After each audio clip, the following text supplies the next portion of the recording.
to the World War II newspaper channel where we read the Chicago Tribune one day at a time, going through World War II as it happened through the eyes of those who lived it. If you enjoy content like this, please subscribe to this channel and click on the bell icon to get notifications when a new upload is going to premiere.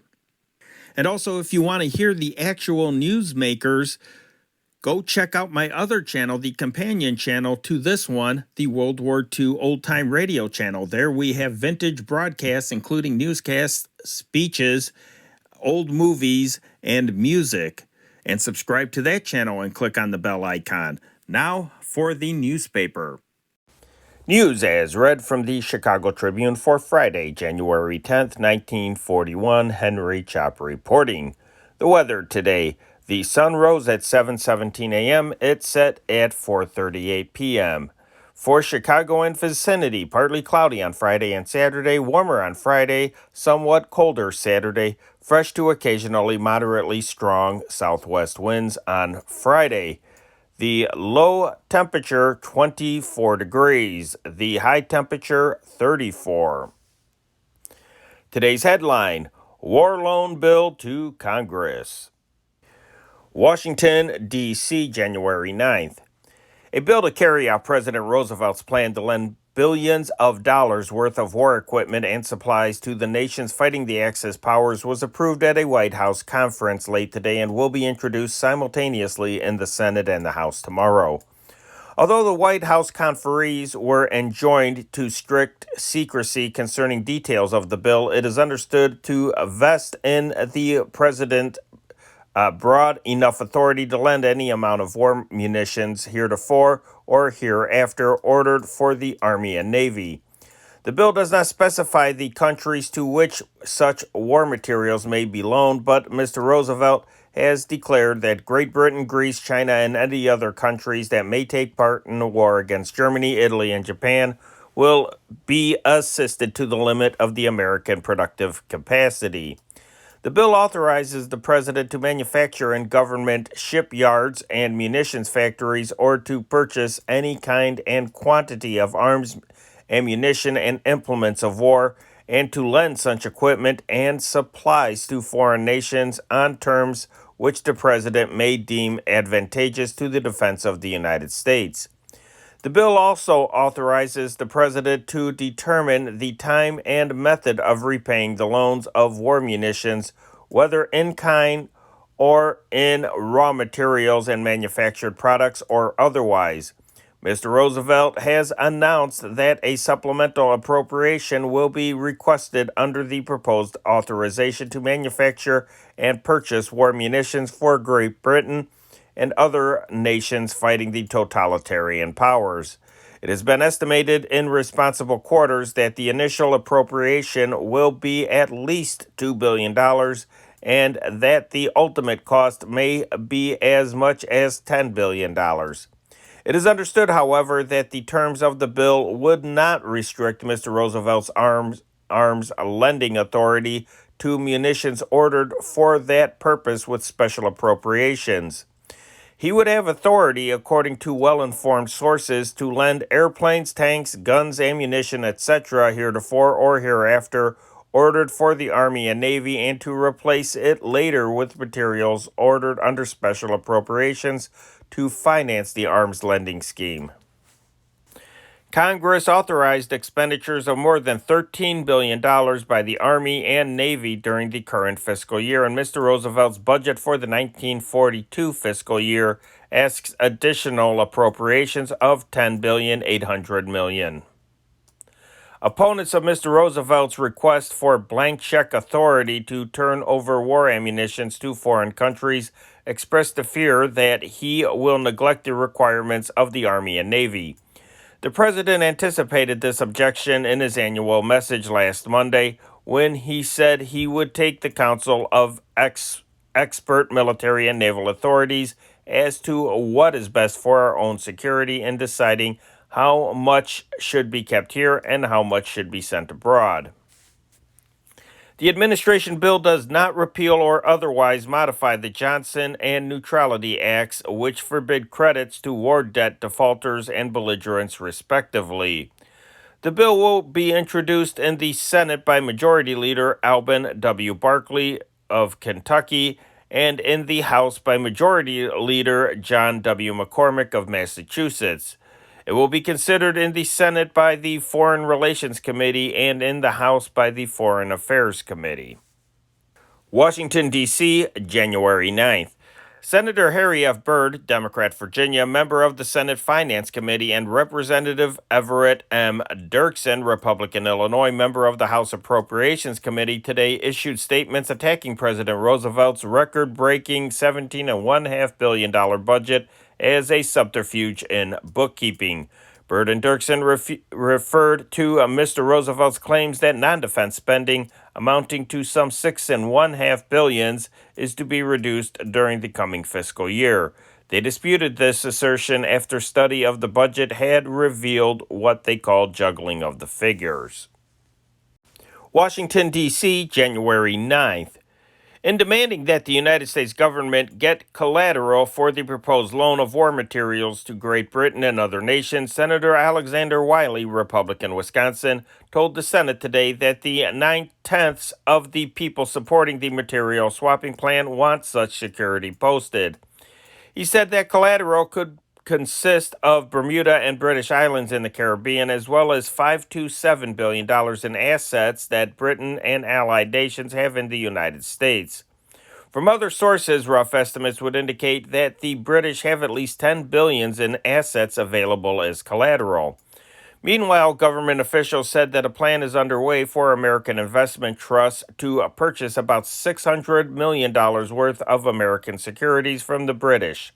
Although the plan is tentative, it supposedly calls for a syndicate headed by the Tricontinental Corporation to take over the securities, providing Britain with cash for war purchases. And now for world news. Belgrade, Yugoslavia, January 9th. Movement of German troops, bombers, and troop transports from southern Austria into Italy increased in the last 24 hours, according to information tonight from the Yugoslav-Italian frontier. German bombers and a series of German troop transports flying to the southwest this morning and this evening were reported sighted by Yugoslav army patrols on the frontier. Additional reports from Ljubljana, where the frontier information was relayed to Belgrade, told of renewed German troop movements through the Brenner Pass and the Carinthian Alps into northern Italy. Sofia, Bulgaria, January 9th. The Bulgarian cabinet met in an unusual night session tonight after Premier Bogdan Filov, for the second time in 2 days, conferred with King Boris, presumably on German efforts to bring Bulgaria into the Axis Balkan orbit. Although officially no significance was attached to the meeting, it was understood private Berlin dispatches reported new German pressure on Bulgaria. Filov, who conferred with the king at his mountain chateau yesterday after returning from Vienna, visited Boris at his Sofia palace again this morning. It was assumed that Filov reported to the cabinet on his health trip to Vienna, where he was rumored to have met German Foreign Minister Joachim von Ribbentrop. It also was likely that speeches which several cabinet members and the premier are to make Sunday throughout Bulgaria were discussed. Special importance is attached to these speeches in view of reports from abroad that Germany has demanded transit privileges for its army across Bulgaria. Rome, January 9th. The Italian High Command today acknowledged British raids on the Libyan ports of Benghazi and Tripoli and military bases in Eritrea and Somaliland. Italian planes were declared to have destroyed several armored cars in an attack on a British mechanized group in Africa. At sea, the High Command announced an Italian torpedo boat rammed and sank a British submarine, presumably in the Mediterranean, and credited a fascist submarine with sinking a 3,600-ton enemy auxiliary cruiser in the Atlantic. Dubrovnik, Yugoslavia, January 9th. Unconfirmed reports heard here today said another Italian ship carrying war supplies to Albania has been torpedoed off the Yugoslav coast, the fourth reported sunk in the last 10 days. The report said the ship was attacked after leaving a bay south of here where it had been taken refuge. Athens, January 9th. The Italians drew up barbed wire entanglements around new positions today in an effort to stem dogged Greek advances at bayonet point. The new entrenchments were hastily dug in the snow-covered Klissura sector, where the Greeks reported they had overcome some of the stiffest resistance of the war to capture key positions and some hamlets. Important positions were captured at bayonet point, said the communique. It also listed the capture of 20 mortars and 200 additional prisoners. Wednesday night's communique announced the capture of a complete company of mortars. Rome, January 9th. Widespread and effective air attacks by Italian flyers against the Greeks were claimed by the Italian High Command in its communique today. Salonika was bombed with evident effectiveness, the communique reported. Our plane shot down 5 enemy planes in flames. In Albania, the communique declared that air squadrons effectively pounded troop concentrations. Dive bombers attacked batteries and bridges. On the home front, the Rome radio estimated Italy's war cost to be the equivalent of $40 million a week. Great Britain in late November was spending $36,400,000 daily on the war. New York, January 9th. Italian air attacks have killed 685 civilians and wounded 947 others in 22 districts of Greece, according to a cable received today by Harold S. Vanderbilt, honorary national chairman of the Greek War Relief Association. The cable from Alexander Kourizes, chairman of the association in Athens, said the populations of half a dozen towns and villages have been forced to flee. A total of 1,050 homes has been demolished and more than 3 times that number severely damaged, the message asserted. No mention was made of military casualties beyond the statement that $200,000 has been allotted to the destitute families of 3,000 Greek soldiers killed in action. Rome, January 9th. Long-range British bombers smashed at the key Italian port of Naples and at Palermo, Sicily early today, the Italian High Command announced. The bombers swept over Naples some 100 miles south of Rome in successive waves shortly after midnight, the Italian communique said. 5 persons were killed and about 30 wounded. Some 15 buildings as well as a hospital ship in Naples harbor were hit, the Italians acknowledged. Most of the numerous bombs, they said, fell in the sea. Valletta, Malta, January 9th. British fighter planes shot down 4 of a dozen Italian planes and anti-aircraft fire bagged another in raids that prompted 3 alarms in this British Mediterranean island fortress today. 5 of the raiders flew low enough to deliver machine gun attacks. Berlin, January 10th. A large-scale British air attack was directed last night at industrial and supply centers in western Germany, but authorized sources reported early today that only a few planes succeeded in breaking through the defenses and dropping explosives on various towns. Even these, it was said, did not inflict damage on war-essential objectives. The localities were not identified. 1 British plane was shot down by German night fighter planes, authorized sources said, and the efforts of the others were frustrated by anti-aircraft forces employing all means of defense, including barrage balloons. Meanwhile, the German Air Force continued attacks on the British Isles. Military targets at Bristol and other towns in South England were bombed effectively, the informed sources said, and large fires broke out in the raided areas. The German High Command's communique yesterday said 11 civilians were killed and 14 injured in Wednesday night's 8 British raids on the northwestern German coast. London, January 10th. German bombers hammered at London and spread over all Britain last night and early today, ending a 3.5 night lull with an apparent effort to repay the British Air Force for heavy raids on Wilhelmshaven and Emden throughout Wednesday night. German incendiary and explosive bombs fell in 2 London areas and planes were over the suburbs for some time before the all-clear was sounded. Most attacks were by single bombers. Firemen battled several fires. 2 persons were killed by an anti-aircraft shell which fell back to earth before exploding. Liverpool was among Merseyside towns visited at frequent intervals. A Midlands town had its first raid in 8 nights. Other raiders were reported over South Wales, West and South England. The British made a 7-hour raid Wednesday night and early yesterday on the naval dockyards of Wilhelmshaven and Emden, northwestern Germany, the Air Ministry announced. Flying all the way through the snow, the British bombers were declared to have set large fires in both ports. One of these blazes, just west of Wilhelmshaven's Balhafen Harbor and its ships, dry dock, submarine, and shipbuilding yards, was reported visible to homebound pilots some 50 miles away. Other bombs were dropped on and beside hangars and barracks on the island of Borkum, opposite Emden Harbor. Supply and anti-aircraft ships were attacked from a low level, and one bomber swooped below 1,000 feet to bomb a big railway bridge south of Essen and machine gun a convoy of trucks, the account added. London, January 9th. The 250-foot Abraham Lincoln Tower surmounting Christ Church and Westminster Bridge Road, Lambeth, south of the Thames, has been so damaged by German aerial attacks that it is in danger of collapse. Americans subscribed approximately $17,500 to build the tower as a memorial to President Lincoln. It was dedicated by Lincoln's son, Robert Todd Lincoln, who was American ambassador to Great Britain from 1889 to 1893. The shaft, encircled by red stripes and white stars, has been hit by incendiary bombs 3 times in the last 3 months.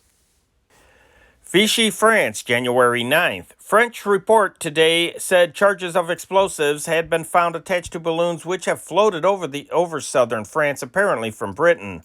The reports described these contraptions as flying mines and suggested they had been sent up during raids over Britain, had broken from their moorings during storms, and then drifted over France. One such balloon recovered by the French said to have borne the name of a Liverpool manufacturer. London, January 9th. Prime Minister Winston Churchill inspected the first American motorized squadron of Home Guards and congratulated 50 of its members and the commander, Brigadier General Wade H. Hayes, an American utility director. The squadron, whose full strength is 72, now is using American automatic rifles but expects soon to receive machine guns from the United States. Its members drill frequently but are not required to do guard duty. The squadron has 4 troops with 3 cars each and a headquarters car. An order in council signed by King George VI last September recognized the American group as a unit of the Home Guard. Accompanying the Prime Minister were Mrs. Churchill and General Sir Bertram Sergeson Brooke. Berlin, January 9th. The pause in German military operations is only apparent and does not mean the Nazi high command does not know what to do next, Propaganda Minister Paul Joseph Goebbels declared today. The lull is creative, Goebbels asserted, adding that German leadership knows exactly what it wants and how to do it, and it is a fatal mistake not to realize this. German offenses are run off with the regularity of a clock because preceding them have been intervals of the most careful preparation, he claimed. He reminded his audience, the foreign correspondents in Berlin, that Germany's enemies scoffed at the lull in activity on the Western Front during the winter of 1939 and 40. Then on May 10th, the Great Offensive began in the West, which in the shortest time imaginable brought France to her knees, he declared. Goebbels spoke at the opening of an elaborate club reserved for foreign newspapermen. He said he hoped to come often to the club so that they might question him. The Foreign Office recently opened a special club for the foreign press in a villa in the west end of Berlin. Foreign correspondents and diplomats can now choose between these 2 social and professional centers, which have been equipped with special telephones and workrooms to enable correspondents to carry on their duties while away from their offices. In one club, the propaganda ministry acts as official host, in the other, the Foreign Office. London, January 9th. Free French headquarters announced today the 1,400-ton French submarine Narval, first unit of the French Navy to join General Charles de Gaulle's forces, had been sunk by enemy action. The communique said the submarine, a 15-year-old vessel, was lost in operations with British forces after it had distinguished itself. Stockholm, January 9th. Reports from German-occupied Norway tonight said several ships had been sunk by mines in coastal waters recently and that mine danger was increasing, indicating the likelihood of British mining operations. New York, January 9th. The Ellerman-Wilson freighter Bassano, 4,843 tons, radioed today that it had been torpedoed about 500 miles northwest of Ireland. The British vessel had been trading between New York, Canada, and England. In eastern Canadian port, January 9th. 8 crewmen of a Swedish ship launched a lifeboat into the frigid and rolling North Atlantic to rescue 24 survivors of the Dutch steamer Soemba as they clung with numbing fingers to rafts, life belts, and bits of wood washed from the deck of their sunken ship. The story of the heroic rescue was brought here today by survivors of the Soemba, which rolled over and went down last Sunday when its cargo of steel shifted. Between 34 and 36 crewmen of Dutch, English, Chinese, and Canadian nationality perished. I was serving breakfast, said Steward H. Osborne, a Briton, when all of a sudden she started to go over. Within 5 minutes, I was aboard a raft with 13 others. It couldn't have been much more than 10 minutes before she went down, easy like smooth with no trouble. Only 2 of 6 lifeboats on the Soemba could be released, and they were smashed to bits against the side of the ship. It was below zero weather. The men seized rafts, lifebelts, fragments of the lifeboats, and wood washed from the decks. Into this picture of chaos and terror steamed the Swedish rescue ship. It was the worst sight I've ever seen, a member of the Swedish ship's crew said. The men were dying, their frozen fingers slipping from the objects that had kept them afloat. Survivors were hanging on to anything. An 18-year-old British member of the rescue crew died of exposure after being pitched overboard when the lifeboat, its rescue mission completed in 4 hours, was battered against the rescue ship. Stockholm, Sweden, January 9th. Even Norwegian Nazis have a right to exist. This plea appeared in Fritt Folk, official organ of the Vidkun Quisling, Nazi leader. It was written by Nils Flum, close aide to Quisling. The article, a copy of which reached here today, appealed to Oslo to help Quisling followers in Western Norway, especially Bergen, to establish the new order and combat the opposition, which in that region apparently is stronger than anywhere else in Norway. The Swedish press reported that newspapers in Bergen have not printed propaganda for the ministry, and only after many suppressions the newspapers have promised not to attack the Quisling party and the new regime. Hanoi, French Indochina, January 9th. French military authorities tonight claimed destruction of at least 40 Thai warplanes as border fighting shifted to air and artillery battles.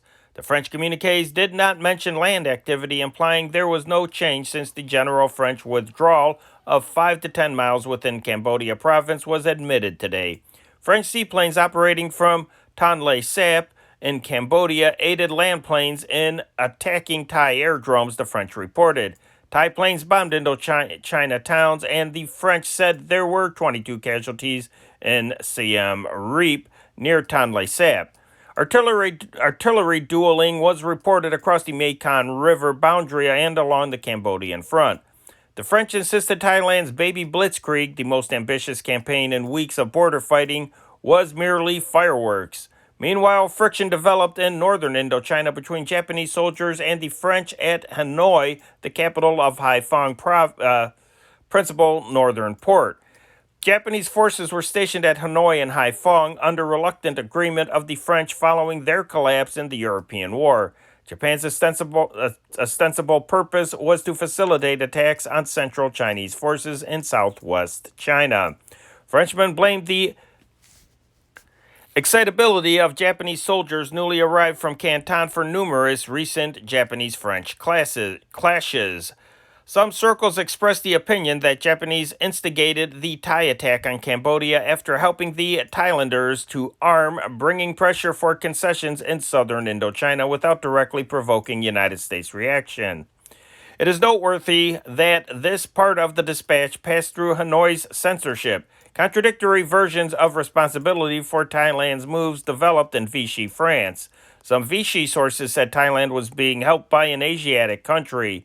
Later, for consumption by the French press, authorized sources at Vichy declared there is not one trace of truth in the report that Japan is behind Thailand. They charged Britain was trying to push Thailand against Indochina. Thailand has an old territorial claim against the French colony. The main Thai attacks on a 95-mile front of western Cambodia and on a 190 front in northern Cambodia were supported by planes and widespread bombings. Shoving across rough mountains on the northern front, the Thailanders apparently were trying to capture Sam Rong, 10 miles within Cambodia, while on the western front a principal objective was Sisophon. London, January 9th. Victory over totalitarian intolerance depends upon the United States, Prime Minister Winston Churchill told a Pilgrim Club luncheon today as he bade Godspeed to Lord Halifax, who soon will go to the United States as Britain's ambassador. Lord Halifax's mission is as momentous as any that the monarchy has entrusted to an Englishman in the lifetime of any of us here, Churchill said.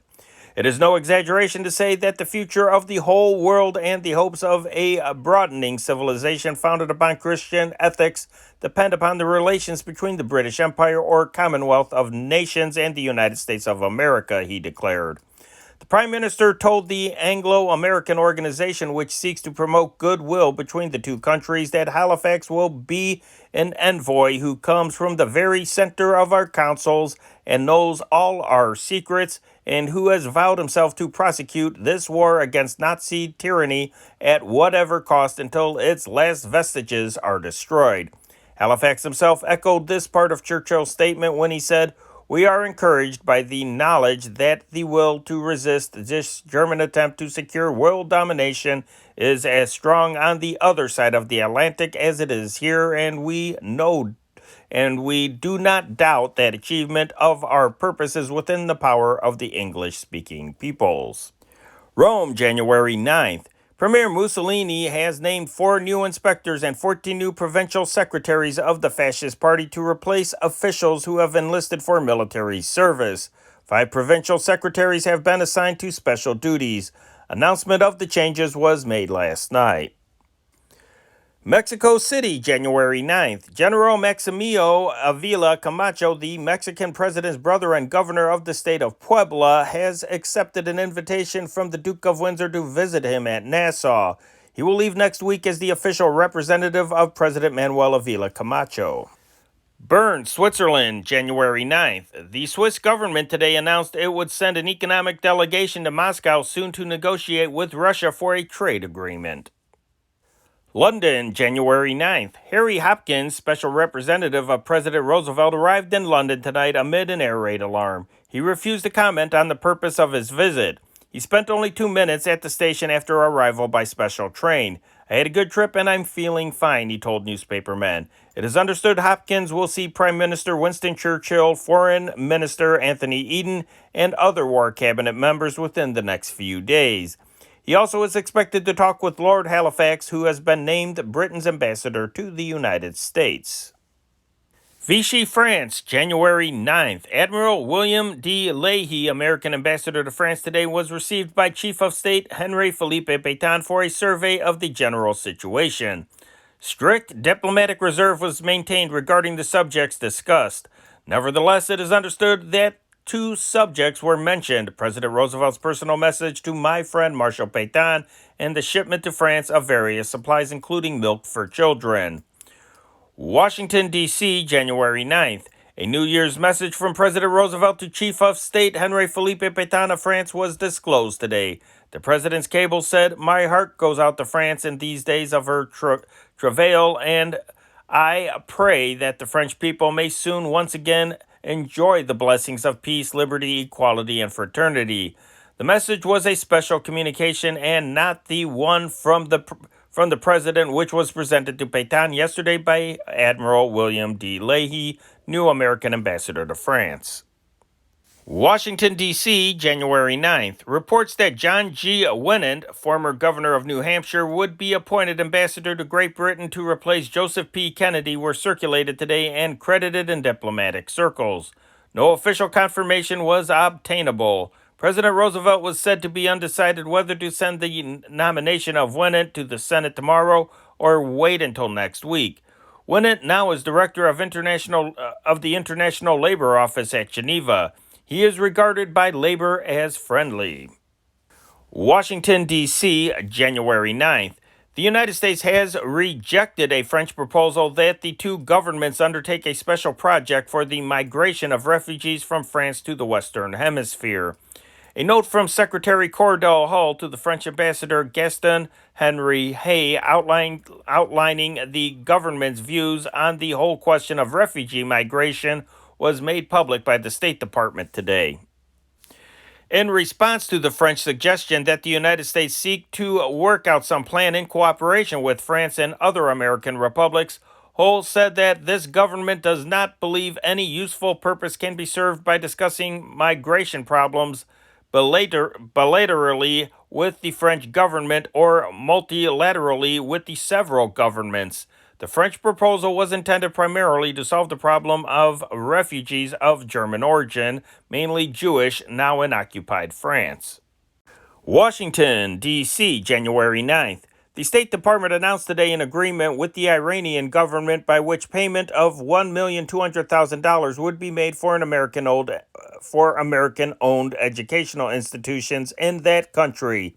They were taken over by the Iranian Ministry of Education to unify the educational system.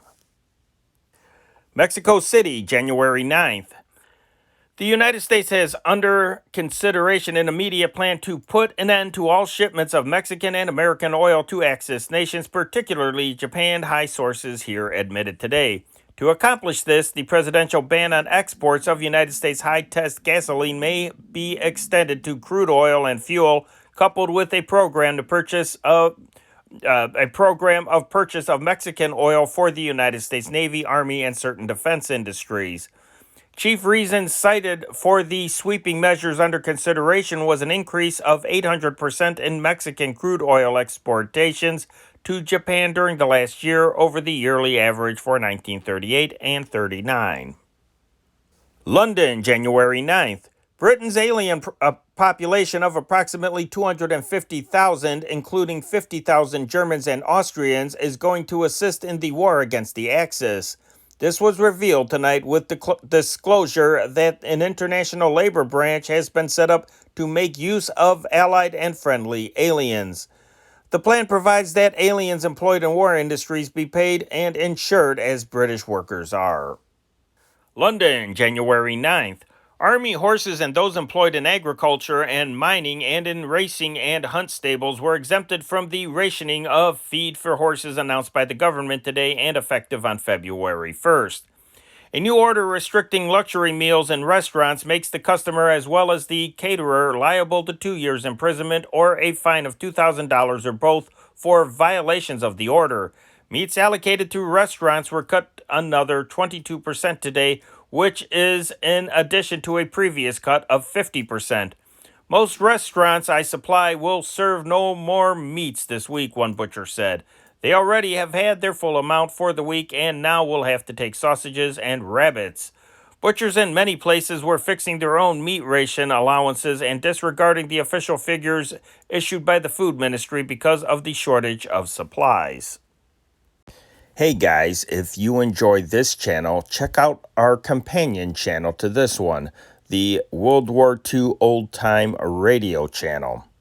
Over there, you will hear radio broadcasts of the newsmakers, the news reporters, and various entertainment programs, comedy, drama, horror, all kinds of fun stuff. And you will also get the number one song every Friday that is represented on that channel as the radio programs correspond with the newspapers that you hear. Each upload premieres the same night the newspaper premieres that you are listening to right now. We even feature movie serials and classic movies on there when YouTube permits it. So swing over to the World War II old time radio channel and click on that bell icon to subscribe. And don't forget to subscribe to this channel as well and click on that bell icon. I know you'll enjoy them. And now back to national news. Washington, D.C., January 9th. A congressional inquiry into the causes of the bogged-down Army defense program has been momentarily halted, it was revealed today. 10 days ago, when it was announced the House Naval Affairs Committee would undertake an investigation this week into the status of the naval expansion plan, Chairman Andrew J. May, Democrat Kentucky, of the House Military Affairs Committee, declared that his committee would conduct a similar investigation of the Army's progress. The impression was given that both committees would work at the same time, thus giving the public its first complete and official picture of what has been accomplished by the administration with the $18 billion voted by Congress for defense needs last year. The Naval Affairs Committee met Tuesday and again today, questioning Admiral John H. Towers, chief of the Navy's Bureau of Aeronautics. Committee members elicited admissions that there is a serious shortage of naval airplane engines which could not be remedied for at least 18 months, and the fact that the Naval Air Force was increased by only 445 planes during the entire year of 1940. The Army's procurement program is admittedly in far worse shape than the Navy's. Chairman May was asked today why his committee was not yet met and what are its future plans. He also was asked whether the administration had asked him to soft pedal or delay the investigation. The chairman denied anyone from the administration had attempted to dictate to the committee. He offered as an excuse for the committee's failure to meet this week the fact that there are two committee vacancies to be filled. The inquiry cannot proceed with an incomplete membership, he said. The committee has a total membership of 27. May said that his committee would meet next Tuesday, but that instead of questioning high-ranking officials at the opening hearings, the usual procedure, committee members would adjourn to the War Department where they would confer with officials and determine the course of the investigation. Later on, said the chairman, public hearings would be held. Chairman May's answers indicated the War Department will dictate the extent of the congressional inquiry into the Army's admitted failure to obtain planes, guns, tanks, ammunition, and other military equipment in sufficient quantities to equip properly the force now being drafted. The naval inquiry, conducted by Chairman Carl Vinson, Democrat Georgia, centered today on the danger of threatened strikes to the aircraft industry. Admiral Towers told the committee that the Navy was worried about a threatened walkout of employees of the Ranger Engineering Division of the Fairchild Engine and Airplane Corporation at Farmingdale, New York, which has contracts for nearly 2,000 Army and Navy aircraft engines. The dispute, the Admiral said, involves wages and methods of arbitration. The Navy has a contract with the company for 403 engines and the Army for about 1,500 engines, Towers said. The contracts are negotiated ones because that company alone produces air-cooled inline engines. The situation in regard to strikes is a delicate one throughout the aircraft industry, Admiral Towers said, and the Navy is watching it closely. There has been no major strike yet in aircraft plants producing for the Navy, but I'm afraid I won't be able to make that statement tomorrow, Admiral Towers said.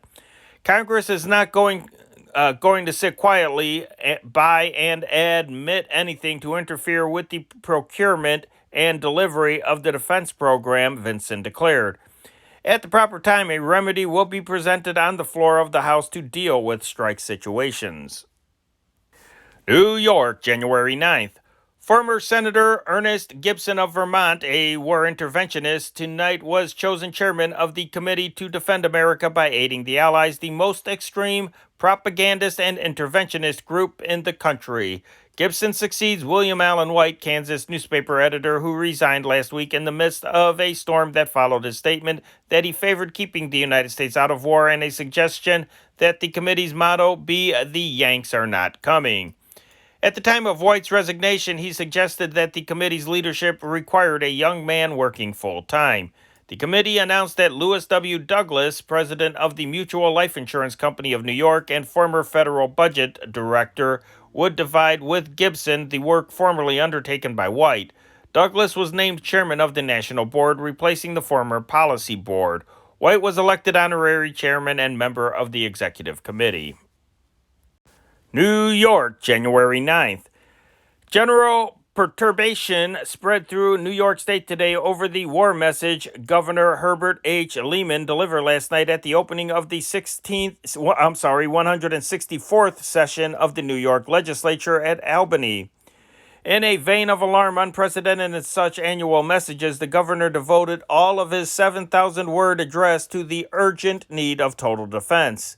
He ignored entirely the need of any discussion of normal peacetime legislation. Farmingdale, New York, January 9th. Under pressure from Washington, a threatened strike at the Ranger plant of the Fairchild Engine and Airplane Corporation was temporarily averted tonight as union leaders extended for 48 hours the deadline for settlement of a wage dispute.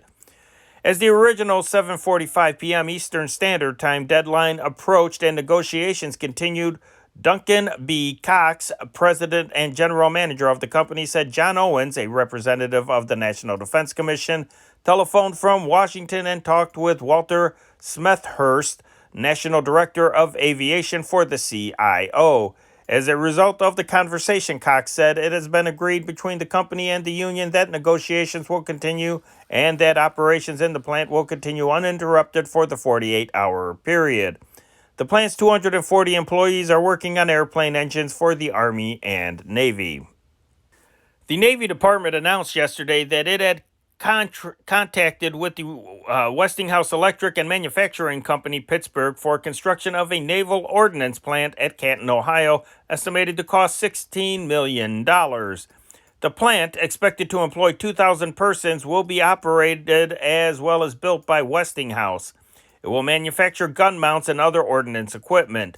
Meanwhile, the War Department awarded contracts totaling more than $600,000 to Illinois companies, including more than $433,000 to Chicagoland Enterprises, and disclosed that $1,436,000 had been allocated for construction of an Army air base at Pendleton, Oregon. The following Chicago companies were the recipients of contracts: National Tube Company Steel Tubing, $1,655. Bradner Smith & Company Target Paper, $6,526.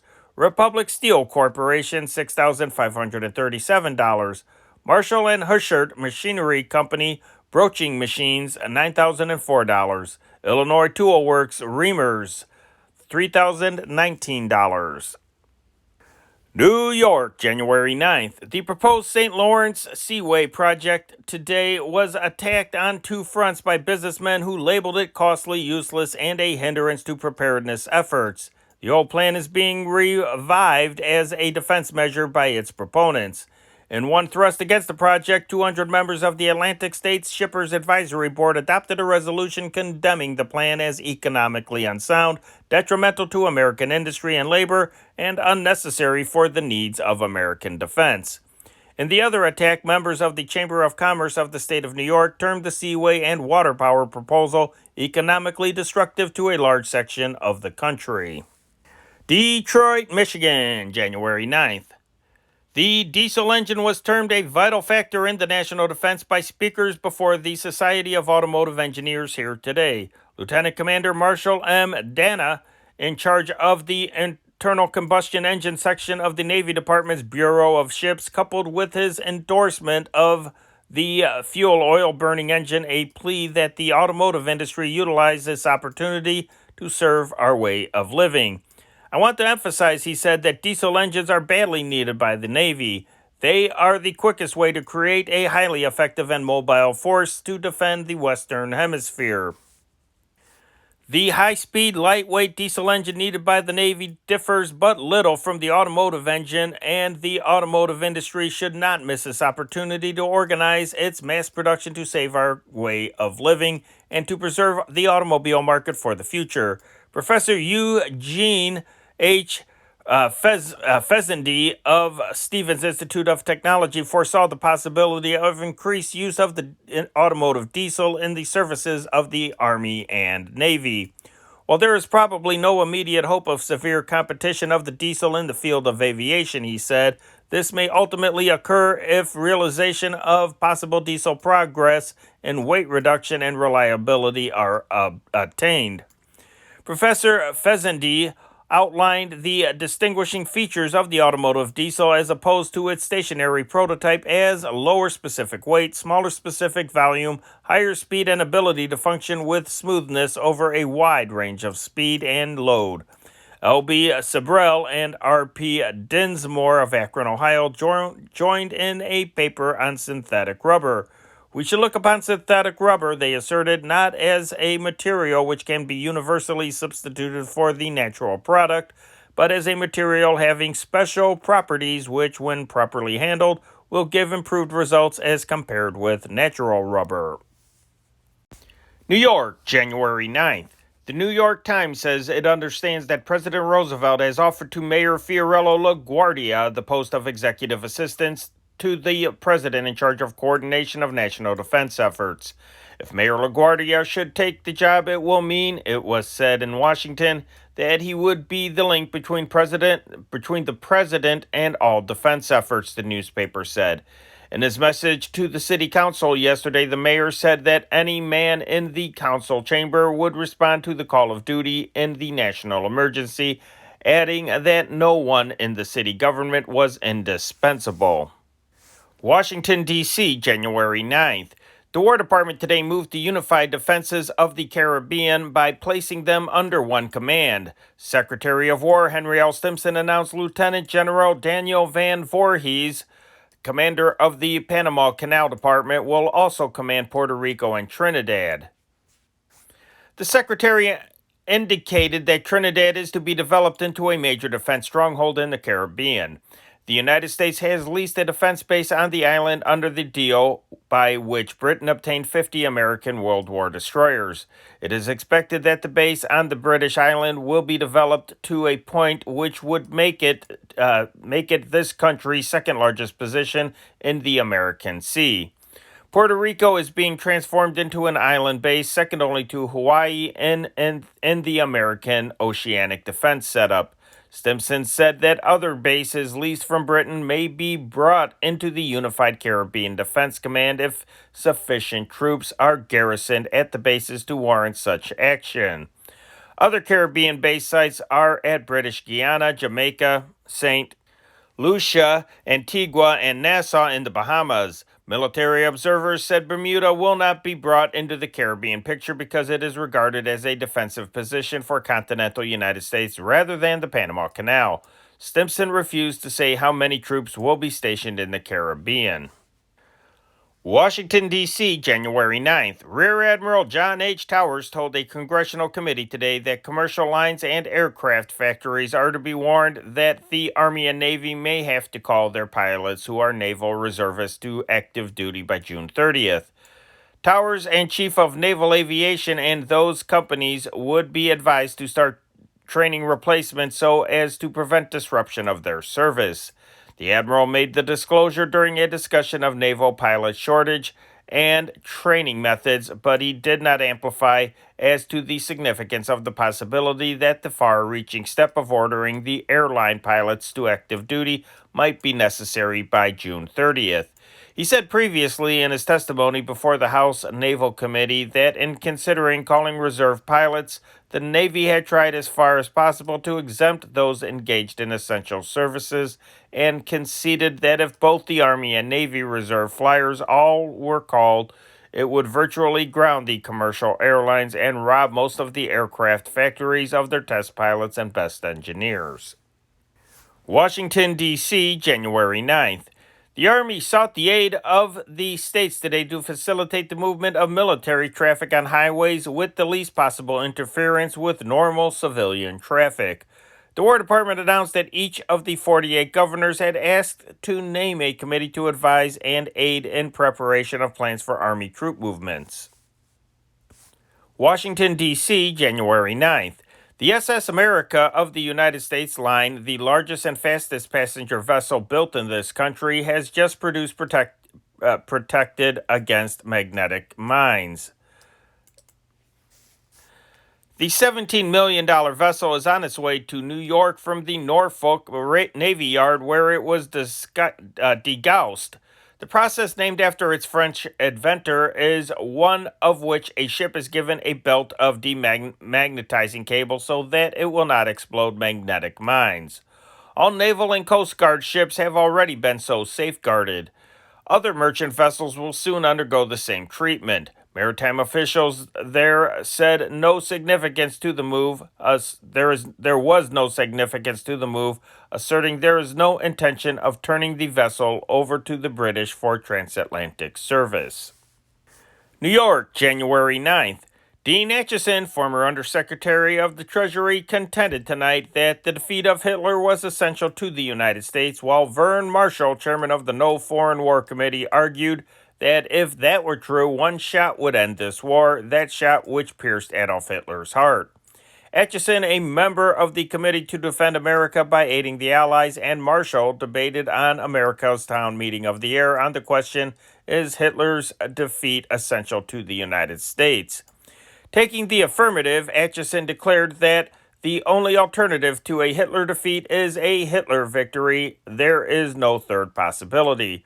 Marshall, former editor of the Cedar Rapids, Iowa Gazette, asserting that the purpose of his committee was to keep the United States out of war and to prevent the Roosevelt administration from giving away our national defense, argued for a negotiated peace and said that the best aid the United States could give Britain would be to say, let us mediate with and for you to end your war. Uncle Sam is being invited to commit suicide, Marshall said.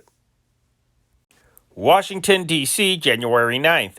A Senate committee received a detailed account today of how R.J. Reynolds, member of the wealthy tobacco family and new Democratic National Treasurer, lent $275,000 to finance radio time for President Roosevelt during the campaign. Oliver A. Quayle, general manager and until recently treasurer of the Democratic National Committee, testified before the Senate group investigating campaign expenditures that he made a telephone appeal to Reynolds, who promptly produced the funds needed to prevent cancellation of the FINA and misspelled here, final pre-election broadcast by the president and his supporters.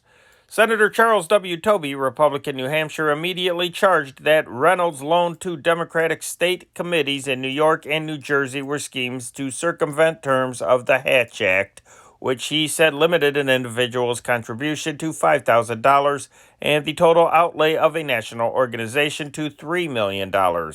Quayle heatedly denied both charges and said that these Hatch Act limitations expressly exempted operations of state committees. The Hatch Act limits contributions to $5,000, and a loan is a contribution, isn't it? Tobey shouted. I don't know, Quayle answered. What do you think? Tobey boomed. I don't think, Quayle snapped. Well, that's a stupid answer, Tobey countered. You're the manager of a great national political organization, and we want to know what you think.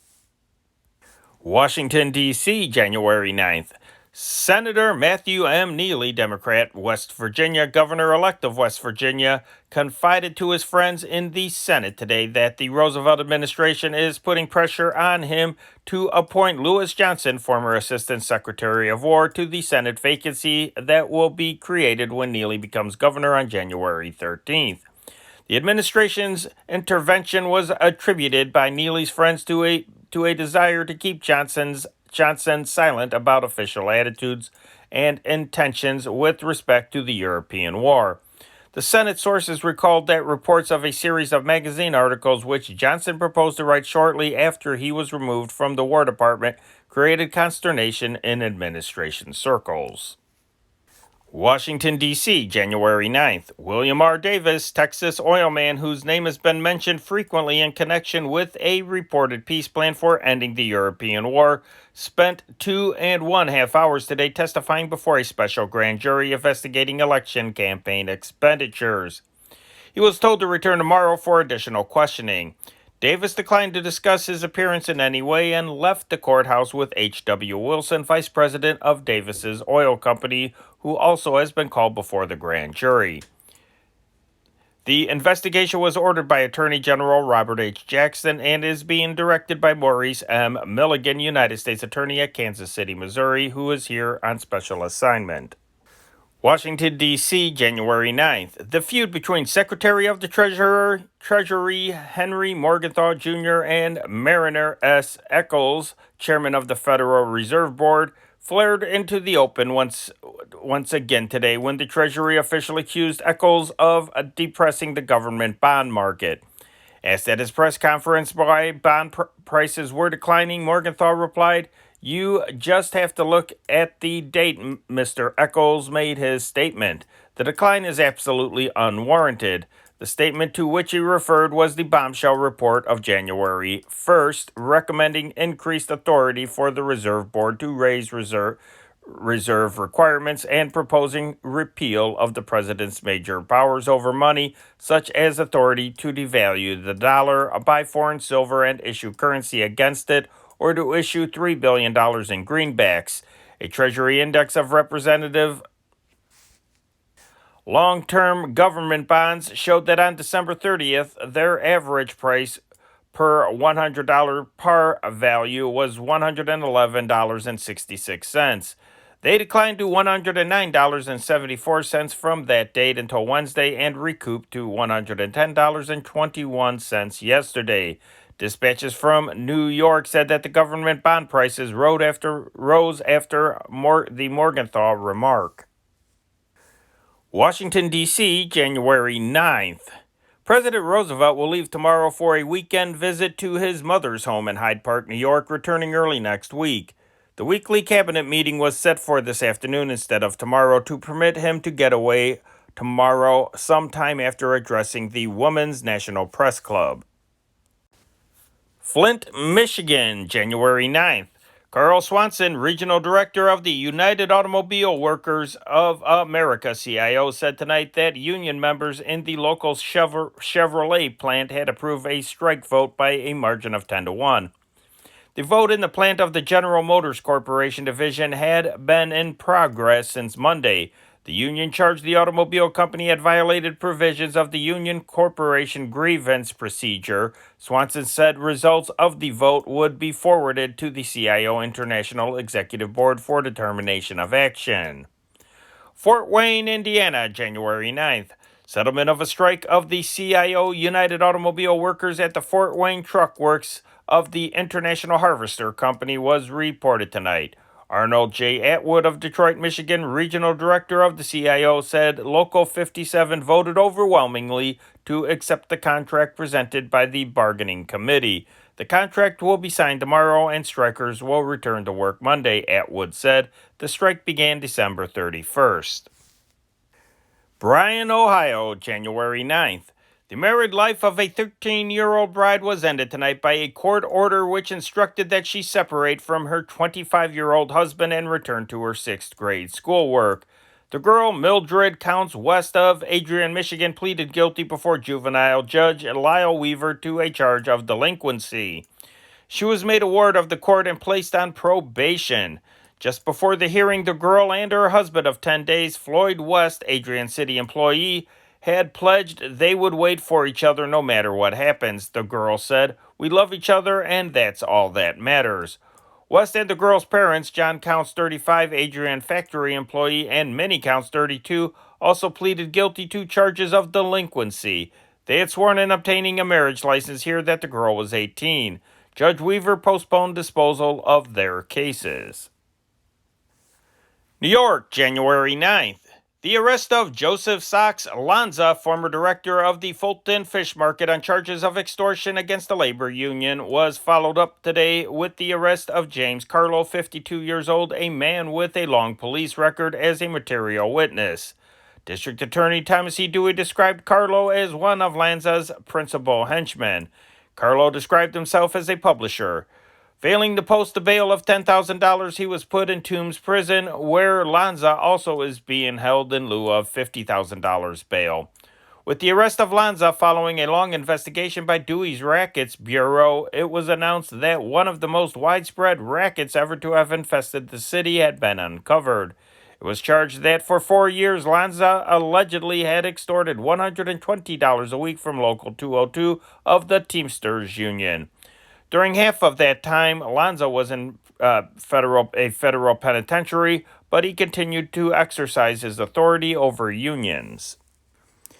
A good deal of the radio public doesn't know what it is listening to, just so it is music. This became evident yesterday when the Tribune set out to survey reaction to the current change in radio's musical diet. A typical answer was, "What change? I haven't noticed any." Yet 1,270,000 musical compositions and arrangements have not been heard over 674 American radio stations, the majority in the country, since midnight of December 31st.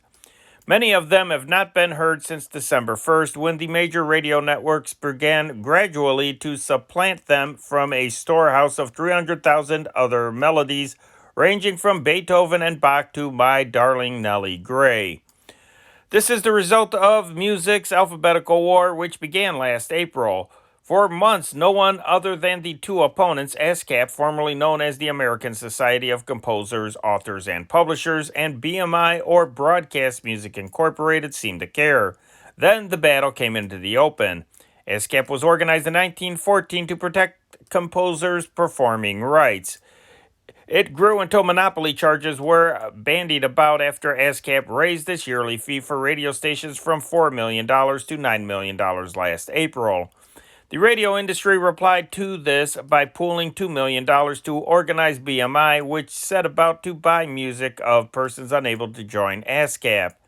The newcomer's duty was to feed a public hungry for swing, since ASCAP controlled 90% of the popular music. Just what this means to the radio listener is that heretofore he has been hearing a medley of new lyrics, old favorites, and classical music, and that henceforth he will hear a different medley of new lyrics and old favorites and classical music. He won't hear Victor Herbert, George Gershwin, other than some of the earliest compositions, Ferdy Grosse, Cole Porter, Irving Berlin, John Alden Carpenter, and others controlled by ASCAP. He'll probably hear much Sibelius, a little McDowell, a little Strauss, Don Juan, and Till Eulenspiegel, and a little Ravel. He will hear many old classics of serious symphonic music. He will hear many old American ballads such as Old Susanna.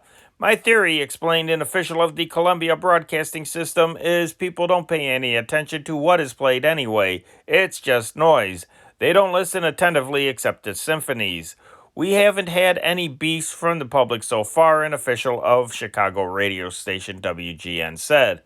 The orchestras are doing the impossible. They are getting by. New York, January 9th. Charles Buddy Rogers and Mary Pickford, it was disclosed today, are defendants in a $300,000 damage suit charging that she induced the orchestra leader to break a contract by threatening him with a divorce if he did not give up his professional travels and return home. The suit was brought by Arthur T. McCaud and James V. Pepe, New York actors managers, who said they signed Rogers to a 10-year contract in May 1939 and that he broke it in August 1940. Madisonville, Texas, January 9th. As a hen that's different, Mrs. J. Grizzle offers her bantam. Every morning when Mrs. Grizzle drives to town, the hen hops on the radius rod of the car and goes along. After the owner parks near the store where she works, the hen stays near the machine and lays an egg under the auto. At the end of the day, Mrs. Grizzle picks up the egg, the bantam hops back on the radius rod, and the hen owner goes home. Hey guys, if you enjoy this channel, check out our companion channel to this one, the World War II Old Time Radio channel. Over there, you will hear radio broadcasts of the newsmakers, the news reporters, and various entertainment programs, comedy, drama, horror, all kinds of fun stuff. And you will also get the number one song every Friday that is represented on that channel as the radio programs correspond with the newspapers that you hear.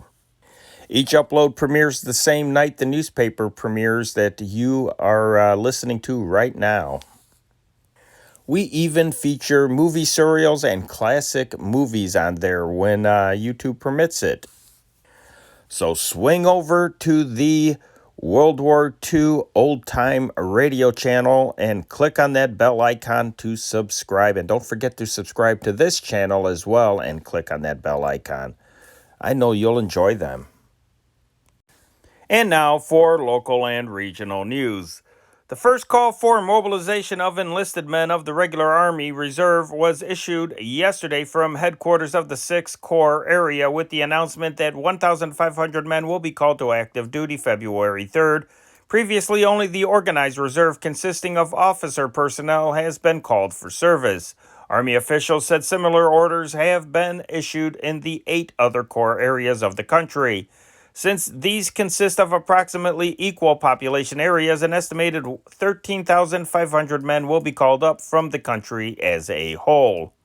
The reserve, composed of former enlisted men who have had at least 1 year of active duty in the regular Army, numbers many non-commissioned officers who will re-enter service at the rank they held when discharged from the regular Army.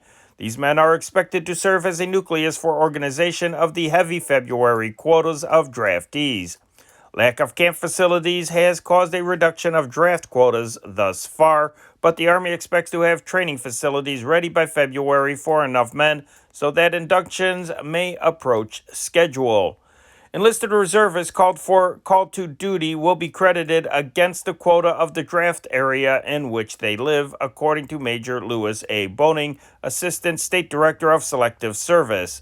Since Illinois accounts for 48 to 49% of the population of the Corps area, it was expected that about 700 will come from this state.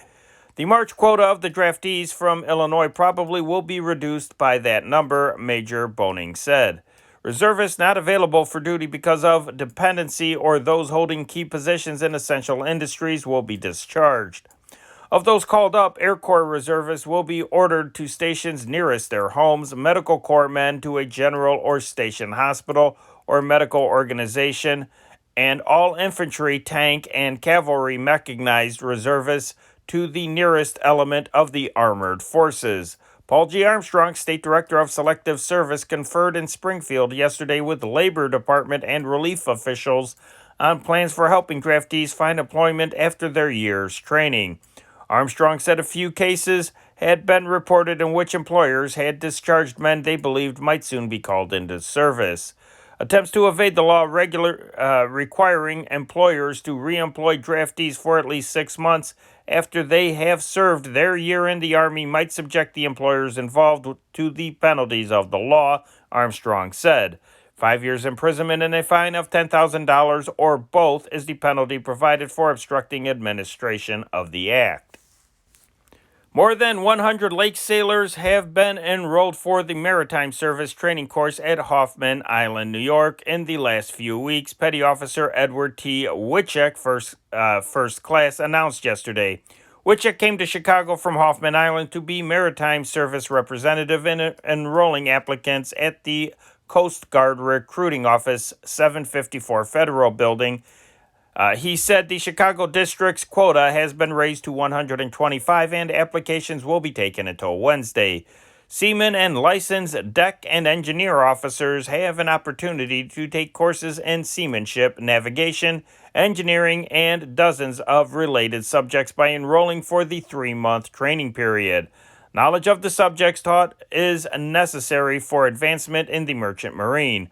Unlicensed personnel taking the course receive $36 a month plus transportation, meals, quarters, and clothing, while licensed personnel receive $125 a month. Americans should discard the psychology of fear and devote themselves to building an impregnable defense. This was the assertion of Sterling Morton, Chicago manufacturer and a member of the America First Committee in a discussion last night with Clifton Utley, a member of the Committee to Defend America by Aiding the Allies. They spoke before more than 500 persons in the Women's Athletic Club, 626 North Michigan Avenue. Utley reiterated his recent statement that Great Britain represents this country's first line of defense against an insatiable enemy and urged against developing what he termed a Maginot Line mentality. Joint Council number 25 of the International Teamsters Union, made up of 44 locals with 60,000 members in the Chicago area, endorsed yesterday the Fight of the America First Committee to build an impregnable national defense and to keep the United States out of foreign wars. L.G. Goody, head of the Joint Council, reported the endorsement to James Jenkins, chairman of the Labor Division of the Chicago chapter of the America First Committee. Jenkins said the endorsement is the first of a series expected from labor groups throughout Illinois. He asserted that workers will back the America First Committee almost 100% because labor stands to lose many of its rights if the United States enters the war. Rockford, Illinois, January 9th. Estimated costs of the Camp Grant construction project have been increased to $7,815,776 by the War Department Major Howard Graham, construction quartermaster, announced today. Figures now call for $5,118,498 for buildings,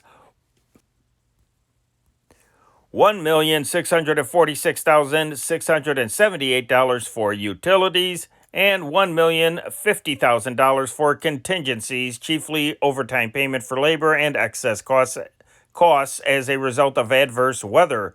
The original estimate was $4,250,000. Increases in costs are approved from time to time by the War Department to cover addition of buildings and improvements in construction details. Employments on the project now totals 6,735 men. Foundations have been placed for 304 buildings. Work on a main interceptor sewer to serve the draft reception center will be completed Saturday. All sewer and water connections in the center have been completed. Extension of power lines have advanced to the point where permanent connections for the hospital and reception centers will be made January 15th. All temporary substations are already in place. Work is underway on 11.7 miles of bituminous roads. Washington, D.C., January 9th. President Roosevelt has recommended a $27,570 increase in next year's appropriation for the operation of the Great Lakes Naval Training Station at Great Lakes, Illinois. The current year's appropriation is $290,930. For the year beginning July 1st, the budget asked $318,500. Principal increase would be for materials, for which the president estimated $115,404. This year, the appropriation is $97,834. To keep the Republican Party on alert, a well-informed watchdog is more important to preservation of American democracy than to extend aid to Britain. This assertion was made yesterday by Mrs. Charles W. Weiss, Jr. of Rochester, New York, president of the National Federation of Women's Republican Clubs. She spoke before 300 women at a Northern Regional Conference of the Federation of Illinois Republican Clubs in the Chicago Women's Club.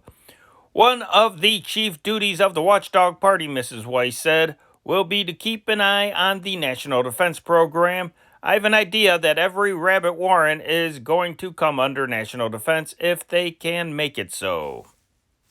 Springfield, Illinois, January 9th.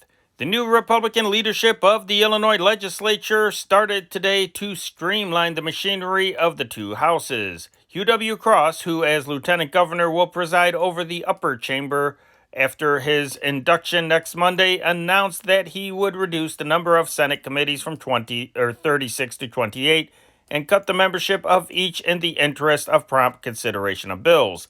Speaker of the House Elmer J. Schnackenberg also will reduce the size of the 36 committees he must appoint.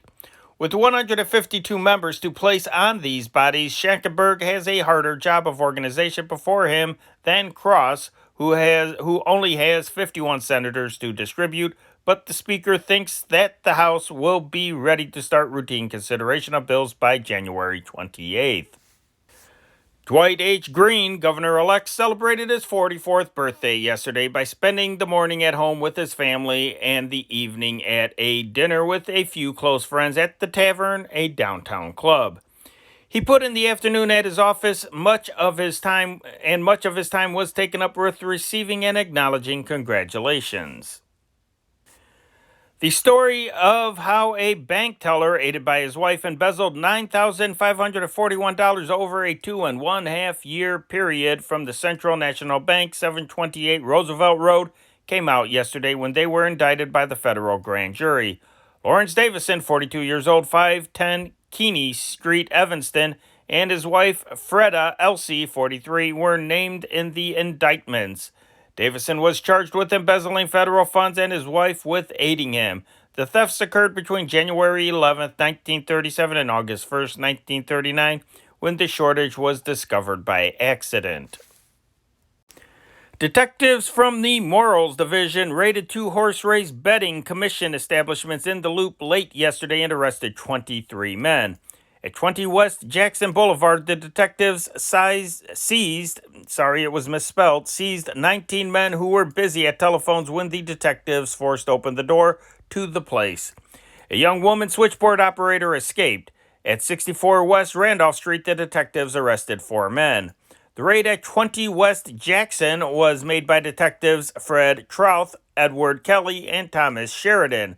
When they rapped on the door, an attendant opened it partway on the safety lock chain. The detectives leaned against the door, broke the chain, and entered. Police said the commission places act as clearinghouses and accepting bets from bookies. Martin Durkin, who in 1925 shot and killed a federal agent, wept yesterday, testifying before a subcommittee of the State Parole Board. He is seeking a parole from a 35-year sentence he is serving in Statesville Penitentiary for the murder. "I'll get 60 years old before I get out of here," Durkin said, who is 41 years old. "What good will I be then? I've turned to religion and I think I deserve a parole." Durkin said he killed Edwin C. Shanahan, federal agent, after the agent shot at him first, and added that he thought Shanahan was a hold-up man. Federal Bureau of Investigation officials oppose any parole for Durkin, who is under a federal sentence of 15 years for transporting a stolen car across state lines. They also said an indictment charging him with the murder of Sergeant Harry Gray of the Chicago Police can be reinstated against him at any time. The subcommittee's recommendation will be referred to the State Parole Board. 1 woman was killed and 2 were injured critically yesterday afternoon when a small section of sidewalk collapsed in front of 4 South Oakley Boulevard at Madison Street, hurling them into a pit 12 feet deep where they were crushed beneath heavy slabs of stone. Mrs. Sarah Ernest, 42 years old, 2116 North Avers Avenue, died shortly after she was taken to Washington Boulevard Hospital. Those injured were Mrs. Louise Edelman, 61, of 5438 Waveland Avenue, also taken to Washington Boulevard Hospital, and Mrs. Pauline Roan, 32, of 2854 Lyndale Street, who was taken to County Hospital. The county's 6,000 employees may be asked to accept salary reductions in line with those ordered yesterday for city workers in an attempt to balance the county's 1941 budget, County Commissioner Dan Ryan, acting chairman of the County Board Finance Committee, said last night. With the committee scheduled to hold its first budget meeting Monday to consider ways of trimming operating expenses, Ryan said proposed expenditures for 1941 as submitted by department heads total $21,176,416. Income for the year is estimated at only $17,500,000. Thus, he said, county officials face the task of cutting expenditures by at least $3,676,416. The City Council, by unanimous vote last night, adopted a 1941 operating budget embodying pay cuts for employees getting more than $3,000 and other economies that bring the total figure to approximately $54,300,000, a reduction of $2 million from the 1940 budget. It was estimated that the pay cuts would save about $500,000 to the elimination of 260 city jobs in various classifications under $500,000, and that other items would account for $1 million. A total of 2,500 city employees will be affected by the cuts. of whom it was estimated 1,750 are union workers. Grant Hart, erstwhile tenant farmer near Joliet, and 11 cows, 11 pigs, 5 horses, some farm machinery, and a quantity of grain became the objects of search by the United States Marshal's Office yesterday. Hart, who allegedly pledged the livestock, machinery, and grain as security on a $365 loan from the Production Credit Association of Joliet, an agency of the Farm Credit Administration, was indicted by the federal grand jury yesterday on a charge of concealing goods on a chattel mortgage. Officials of the lending agency told Judge Charles E. Woodward Hart has left his farm and taken the collateral with him. The Master Barbers Association held a contest in Musicians Hall, 175 West Washington Street last night in an effort to create new hairstyles for men. With 800 spectators looking on, 6 expert barbers worked with scissors, combs, and brushes on six masculine models. Barber Frank Bartis won first place with his creation called the Hollywood, in which the hair is long and brushed back. Second place went to Joe Bogovic for a chic-type haircut, smooth and sleek. Tony Cerullo was third with his military haircut, clipped sides and cropped on top. Only one really new creation was offered. It was the Rex, the work of barber Rex Petty, in which the hair is brushed upward from sides and back into a neat curl on top. Hey guys, if you enjoy this channel, check out our companion channel to this one, the World War II Old Time Radio channel. Over there, you will hear radio broadcasts of the newsmakers, the news reporters, and various entertainment programs, comedy, drama, horror, all kinds of fun stuff. And you will also get the #1 song every Friday that is represented on that channel as the radio programs correspond with the newspapers that you hear. Each upload premieres the same night the newspaper premieres that you are listening to right now. We even feature movie serials and classic movies on there when YouTube permits it. So swing over to the World War II Old Time Radio channel and click on that bell icon to subscribe. And don't forget to subscribe to this channel as well and click on that bell icon. I know you'll enjoy them. And in sports, the Blackhawks last night completed the first half of their home season, and glamorously too, for they whipped the Montreal Canadiens 3-1. Mush March making the tying goal in the third period, and George Allen the payoff counter in 4:49 of the overtime period. Moreover, with 6 seconds of the game remaining, Bill Toms shot a goal the length of the rink from in front of his own cage into the Montreal nets, which had been deserted in the last minute by goalie Bert Gardiner to give the Canadiens an extra forward in their efforts to tie the score. The Canadiens, who beat the Hawks 7-5 in Montreal on December 26th, scored the first goal of the game after the halfway mark in the second period and held the lead until 6:15 of the third session, when March, assisted by Bill Karst and Johnny Mariucci, knotted the score. Allen's victory tabulation was a solo effort.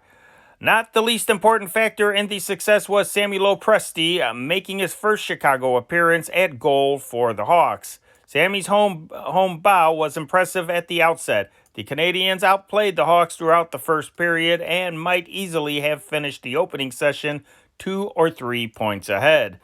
Sammy has played 3 games for the Hawks and hasn't seen defeat.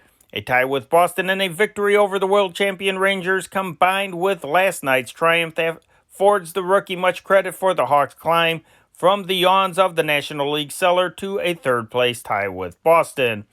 The goal, which gave the Canadiens the first score of the game, was accomplished by Jack Quilty on an assist by Tony DeMars after a power melee maneuver, while the Hawks were shorthanded as a result of a seldom called penalty. The Hawks, in a line replacement maneuver while the puck was in play, had too many players, and as a result, they soon had too few, for referee King Clancy put Doug Bentley, one of the relieving players, in the penalty box. The Canadiens promptly moved into the Hawk defense zone, and after batting the puck around the area for a spell, got in close to Lopresti, whereupon Quilty batted home the counter. Late in the second period, the Hawks had a chance to score on another rare kind of penalty, but failed by a wide margin. With Joe Benoit off the ice for slashing Doug Bentley, the Hawks tried to turn on the heat and did so to cause goalie Gardenier to grab the rubber and throw it into the stands. The Hawks were awarded a penalty shot, and Toms tried to score on it. He missed both goalie Gardenier and his cage by 5 or 6 feet. Maybe he needed that later 170-foot bead for accuracy. New York, January 9th. The New York Americans fought back from a 3-1 deficit tonight to tie the Detroit Red Wings 3-3 in a National Hockey League game before 6,392 in Madison Square Garden. The tie continued the undefeated streak of the Detroit squad to 7 games, 5 victories, and 2 draws, but they lost ground to the Toronto Maple Leafs in the fight for first place. Detroit took the lead on 2 second-period goals scored by Augie Hershenrader, his first in major league competition, and Sid Howe. In the first period, Gus Giesebrecht had scored for Detroit and Harvey Jackson for New York. After Norman Larson scored in the first minute of the third period, Charles Conacher drove a terrific shot from the blue line at 14:58, and Buzz Bowl picked up the rebound to beat young Johnny Mowers easily. Conacher had also earned an assist on the first period goal. Toronto, Ontario, January 9th. Big Sil Apps scored with 3 seconds of play remaining to give the Toronto Maple Leafs a 3-2 overtime victory over the New York Rangers tonight. A crowd of 10,556 fans littered the ice with programs after Apps took Billy Taylor's pass at center and swooped down the right boards to coast in on goalie Kerr unmolested. Kerr never saw the waist-high shot until it was in the nets. The triumph assured the Leafs of holding their National League lead, but it cost them the services of Hank Goldup, who crashed into his own goalpost in the third period and suffered a fractured left hip. It was the first game of the season without a penalty. Let's take a look at the National League standings.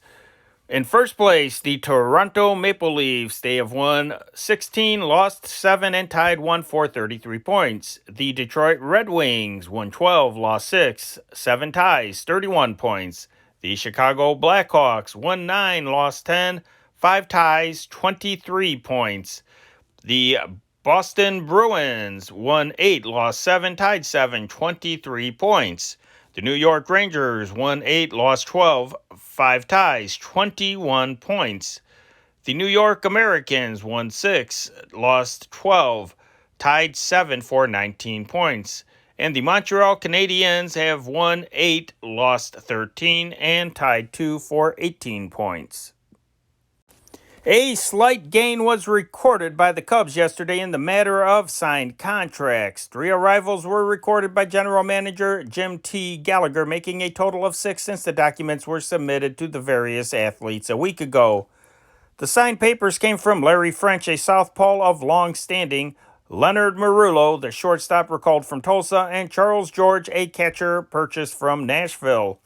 Whether the day's mail brought any moans from performers not satisfied with the club's idea of their playing worth wasn't announced, but the fact that only 6 have grabbed the bait indicates that at least a few may develop traces of holdout fever.